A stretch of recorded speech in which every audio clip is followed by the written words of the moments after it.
హైదరాబాద్ లో కొత్తగా మరో పాస్పోర్ట్ సేవా కేంద్రాన్ని ఏర్పాటు చేసేలా కేంద్రం చొరవ చూపాలని మంత్రి శ్రీధర్ బాబు కోరారు. రాయదుర్గంలో ఏర్పాటు చేసిన రాయదుర్గ్ పాస్పోర్ట్ సేవా కేంద్రాన్ని ఆయన లాంఛనంగా ప్రారంభించారు. రోజురోజుకి పెరుగుతున్న జనాభాకు మరింత మెరుగైన సేవలు అందాలంటే మరో పాస్పోర్ట్ సేవా కేంద్రం అవసరమన్నారు.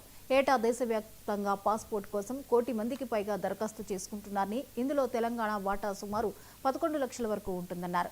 సాంకేతికతను ఉపయోగించుకుని సేవలను సమర్థవంతంగా ప్రజలకు అందించేందుకు ప్రభుత్వం కృషి చేస్తుందని మంత్రి శ్రీధర్ బాబు అన్నారు.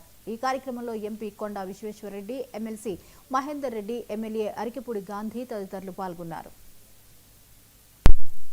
మనం చూస్తూ ఉంటాం, మన తెలంగాణలో పెద్ద ఎత్తున ఎక్కడ చూసినా కానీ ఈరోజు అమెరికా కానీ, మిడిల్ ఈస్ట్లో కానీ, అదేవిధంగా ఆస్ట్రేలియాలో కానీ, లండన్ అంటే ఇటు సైడ్ వైపు అన్ని వైపులకు సంబంధించి మన ప్రాంతవాసులు మరి ఆసియా ఖండంలో అన్ని ఖండాలలో వారు చదువు కోసమో ఉద్యోగరీత్యో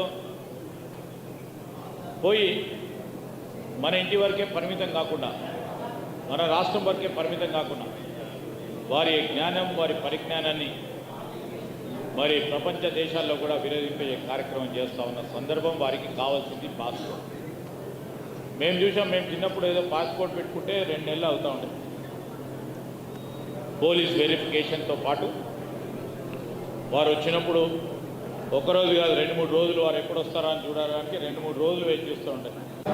మనం చూస్తూ ఉంటాం, మన తెలంగాణలో పెద్ద ఎత్తున